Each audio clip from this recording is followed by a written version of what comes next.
What's up, everybody? It is Warstar93. We are back with another Witcher series, and this one is about the ambassador here, Var Attre.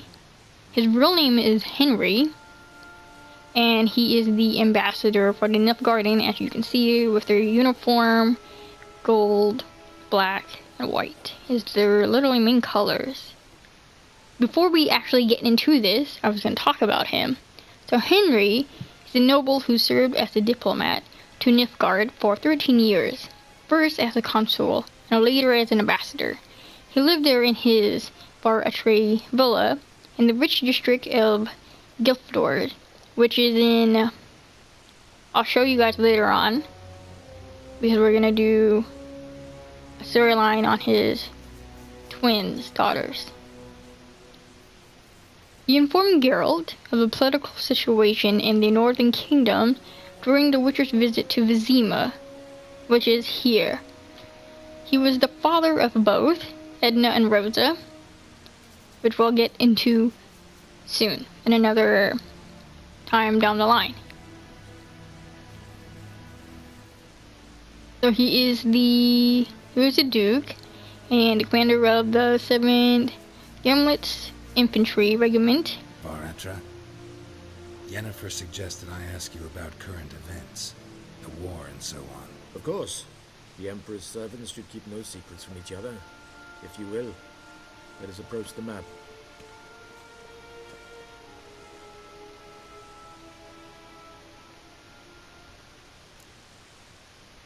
So the map you see is where everybody is pretty much fighting, or so much fighting. How's the war going? I mean, apart from the fact that Nilfgaard's triumph is imminent. I assume this to be a private conversation. We've no witnesses, so let's dispense with the propaganda, even that shrouded in irony. Our offensive was going splendidly until winter came. Edern was in such disarray that we encountered no resistance. We had reached the Pontar before the first snows. Only a weakened Kedwen remained, and Radovid's Redania, which had ignored the rest of the North's pleas for help.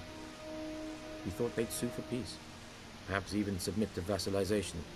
We waited for spring, certain of victory. Radovid? Submit? Yes, a vain hope, I agree. Radovid sent no peace envoy, nor did he advance on our positions. Instead, he trudged over the snow-bound Kestrel Mountains and attacked Kedwen, his ally. This attack took the Kedweni by surprise. They were still mourning the loss of their king. Rudderless and dejected, they laid down their arms after a few lost skirmishes and joined Radovid. And so by spring, instead of 2 weak enemies, we had only one powerful one.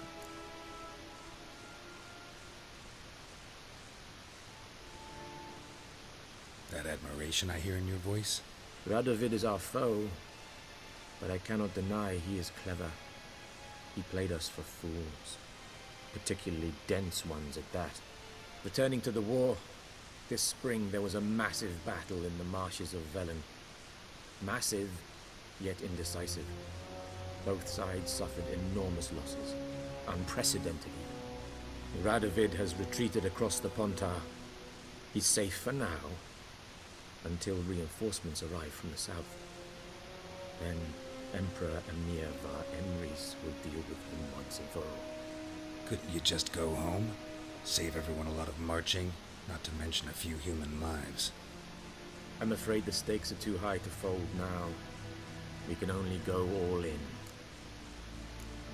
What's the situation in Velen?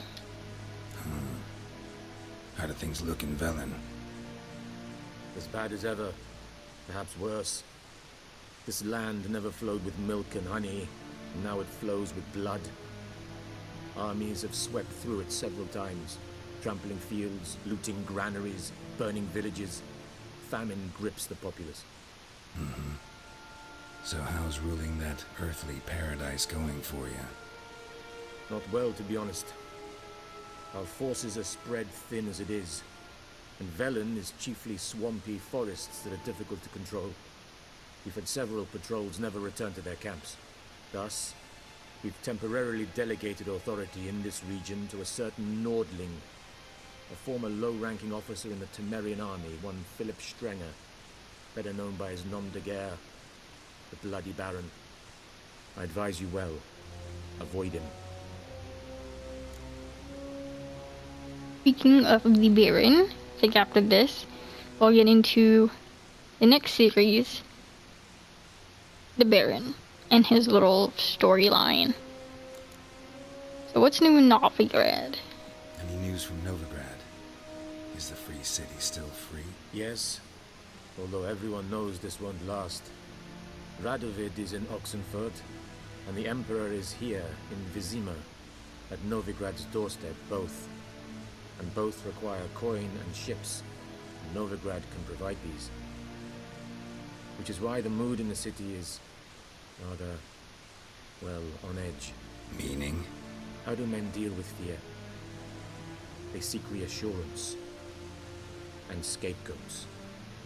The Church of the Eternal Fire understands this perfectly, and so it promises to improve the lives of its flock by pointing out the guilty.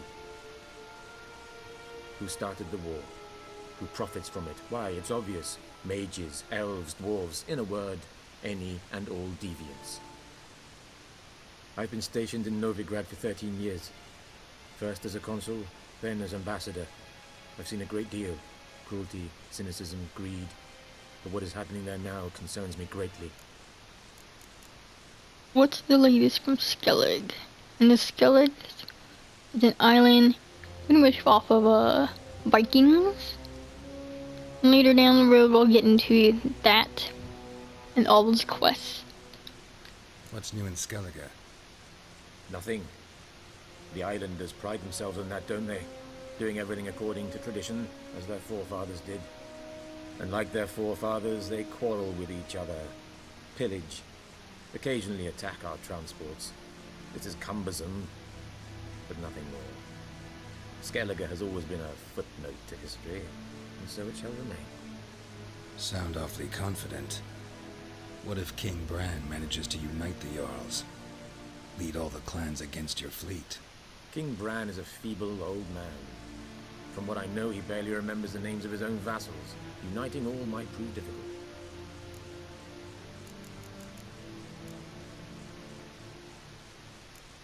Thanks for your help.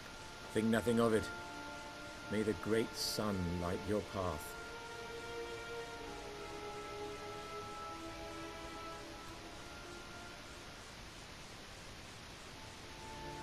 That's the end of that. If you guys want to go see more of these videos, don't forget to leave a like and subscribe for new videos, which I try to post every other day, and the Witcher stuff. And then I also post Black Ops 4. Also, I did make a new video. It's the how to make a Hydra camo swordfish version on, I think it's like one of the first, because I haven't seen people make any of the paint jobs. Or if they don't know how, you can go check out the video. Otherwise, I'm going to upload another Witcher video. Probably going to start doing the Bloody Baron sometime this week. But I will upload the Butcher Blaviken. And if you want to know who the Butcher Blaviken is right here in the room. It is Geralt himself.